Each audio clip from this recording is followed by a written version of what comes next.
warahmatullahi wabarakatuh. Perkenalkan, nama saya Tri Nuraini, kelas manajemen 22A dengan NPM 22411037. Di video ini saya akan menjelaskan tentang empathy map, pembentukan ide desain bisnis, pembentukan ide scamper, pengonsepan ide bisnis model kanvas, pengonsepan ide value proposition kanvas. Slide pertama yaitu empathy maps. Peta empati juga dikenal sebagai empathy maps atau empty maps adalah alat yang digunakan dalam desain berbasis empati. Ini membantu technopreneur atau pengusaha di bidang teknologi untuk memahami penggunaan atau pelanggan potensial mereka dengan lebih baik. Dengan menggunakan peta empati, technopreneur dapat merespon kebutuhan, keinginan, dan tantangan pengguna dengan cara yang lebih efektif. Berikut komponen peta empati. Yang pertama ada apa yang dilihat atau what they see, yaitu pada bagian ini, technopreneur mencatat apa yang pengguna lihat dalam situasi atau lingkungan tertentu. Misalnya, jika technopreneur membuat aplikasi belanja online, mereka ingin memahami bagaimana pengguna melihat antarmuka aplikasi, iklan produk, atau situs web pesaing. Yang kedua ada apa yang didengar, yaitu what they hear, yang artinya berkaitan dengan informasi yang diterima pengguna baik dari teman, keluarga, media, atau merek lain.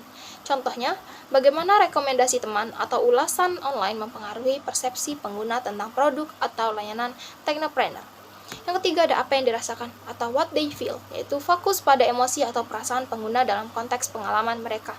Misalnya, apakah pengguna merasa frustasi dengan proses saat ini, atau apakah mereka merasa senang dan puas ketika menggunakan solusi baru. Yang keempat yaitu apa yang dipikirkan dan rasakan, what they think and feel, yaitu mencakup pemikiran dan emosi yang lebih dalam dari pengguna. Contohnya bagaimana pengguna merespon kebutuhan mereka yang belum terpenuhi, apa mereka merasa bingung atau terbantu. Yang selanjutnya ada pain atau rasa sakit. Pada bagian ini, technopreneur mencatat apa yang mengganggu atau membuat tidak nyaman pengguna. Contohnya, apakah pengguna merasa biaya terlalu tinggi? Apakah mereka kebingungan dengan antarmuka yang rumit? Yang terakhir yaitu gain atau keuntungan, melibatkan hal-hal yang diinginkan oleh pengguna, keuntungan atau hasil positif yang mereka harapkan. Misalnya, pengguna mungkin mencari kemudahan pengguna, harga yang bersaing, atau produk yang inovatif. Slide selanjutnya yaitu pembentukan ide design thinking. Desain berpikir atau design thinking adalah pendekatan yang berorientasi pada solusi untuk merancang produk, layanan, atau pengalaman yang inovatif dan relevan dengan kebutuhan pengguna.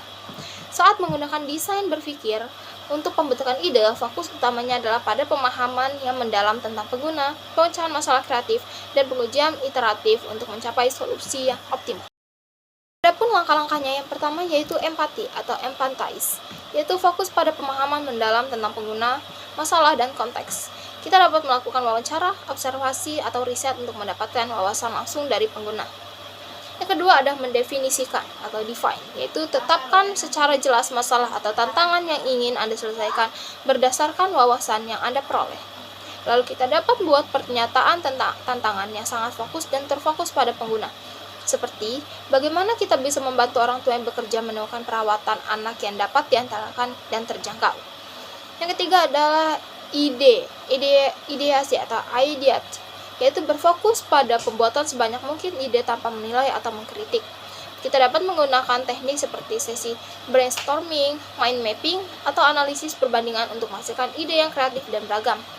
Yang keempat ada prototyping, yaitu buat prototipe cepat dan kasar dari ide-ide yang paling menjanjikan. Prototipe tidak perlu sempurna, tujuannya adalah untuk menguji konsep dan mendapatkan umpan balik secepat mungkin. Yang kelima ada pengujian atau testing. Uji prototipe Anda dengan pengguna yang sesuai. Lalu amati bagaimana pengguna berinteraksi dengan solusi Anda dan dengarkan umpan balik mereka dengan seksama. Dan yang terakhir yaitu iterasi atau iterate, yaitu gunakan hasil dari pengujian untuk melakukan perbaikan dan iterasi pada solusi Anda. Slide selanjutnya yaitu scamper.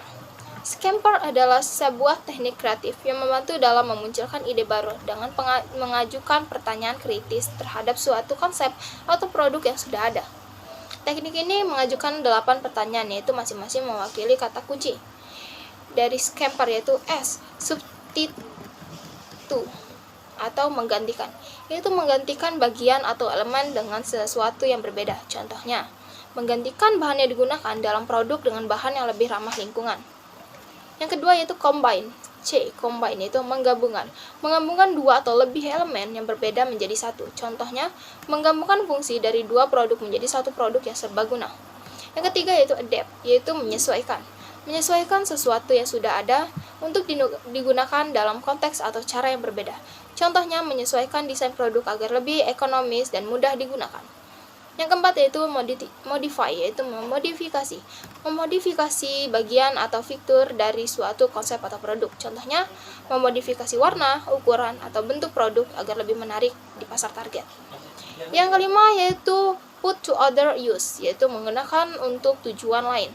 Menggunakan suatu konsep atau produk untuk tujuan yang berbeda dari yang semula dimaksudkan.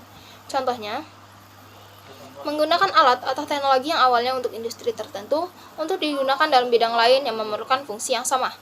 Yang keenam yaitu eliminate, yaitu menghilangkan bagian atau elemen yang tidak diperlukan. Contohnya, menghilangkan fitur-fitur yang jarang digunakan dalam suatu aplikasi untuk membuat tampilan lebih bersih dan mudah dipahami. Yang ketujuh yaitu yang terakhir, reverse, yaitu membalik atau memutar fungsi atau posisi dari bagian atau elemen yang ada. Contohnya, memutar fungsi suatu produk seperti membalikkan fungsi gawai dari penerima menjadi pemancar. Slide selanjutnya yaitu Business Model Canvas. Business Model Canvas atau BMC adalah alat yang sangat berguna dalam merencanakan dan memvisualisasikan elemen-elemen kunci dari suatu bisnis atau proyek. Dikembangkan oleh Alexander Osterwalder, BMC membantu dalam merumuskan dan menggambarkan secara komprehensif cara sebuah bisnis akan menghasilkan, mengirimkan, dan menangkap nilai atau value. Komponennya yang pertama yaitu segmentasi pasar atau customer segment, yaitu siapa target pasar atau segmen pelanggan Anda. Bagaimana Anda membagi pasar Anda menjadi kelompok-kelompok yang lebih kecil. Contohnya, pelanggan individu, bisnis kecil, atau perusahaan besar. Yang kedua yaitu proporsi nilai atau value proposition, yaitu apa yang membuat produk atau layanan Anda unik. Bagaimana produk atau layanan Anda memecahkan masalah atau memenuhi kebutuhan pelanggan. Contohnya, keunggulan produk, kualitas layanan, atau harga yang bersaing. Yang ketiga, saluran distribusi atau channel. Bagaimana Anda mengirimkan produk atau layanan Anda kepada pelanggan? Apa saluran komunikasi dan distribusi yang paling efektif? Contohnya, penjualan langsung, toko online, atau agen penjualan. Yang keempat, hubungan dengan pelanggan atau customer relationship, yaitu jenis hubungan apa yang Anda bangun dengan pelanggan Anda, bagaimana Anda mendukung pelanggan dan mempertahankan loyalitas mereka. Contohnya, layanan pelanggan 24/7, komunitas online, atau garansi produk. Yang kelima, pendapatan atau revenue stream, yaitu bagaimana bisnis Anda menghasilkan uang, apakah model harga Anda atau penjualan langsung, layanan, lisensi, iklan, dan lain-lain. Contohnya, penjualan produk, biaya langganan bulanan, ataupun iklan online. Slide selanjutnya yaitu Value Proposition Canvas.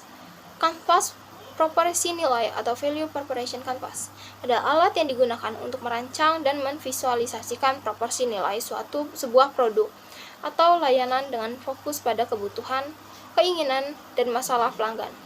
Kanvas ini membantu Anda memahami secara lebih mendalam apa yang membuat produk atau layanan Anda unik dan mengapa pelanggan harus memilihnya.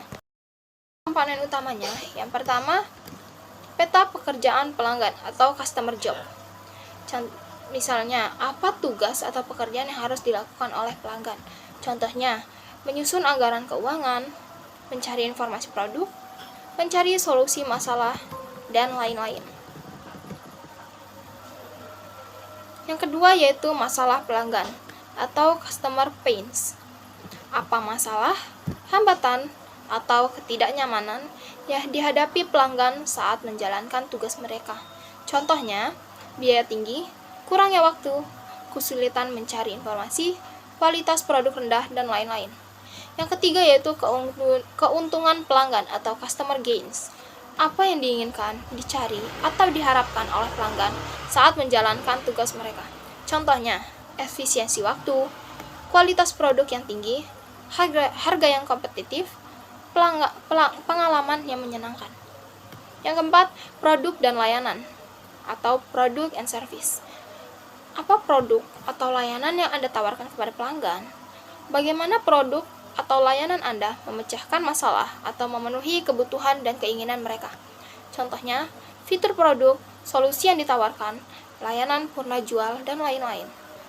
Dan terakhir yaitu kejelasan atau pains. Apa masalah atau hambatan yang dipecahkan oleh produk atau layanan Anda? Bagaimana produk atau layanan Anda mengatasi kebutuhan atau masalah yang diidentifikasi? Contohnya, biaya rendah, waktu pengiriman cepat, antarmuka yang intuitif, dukungan pelanggan yang responsif, dan lain-lain. Baik, cukup sekian yang dapat saya sampaikan. Saya akhiri. Wassalamualaikum warahmatullahi wabarakatuh.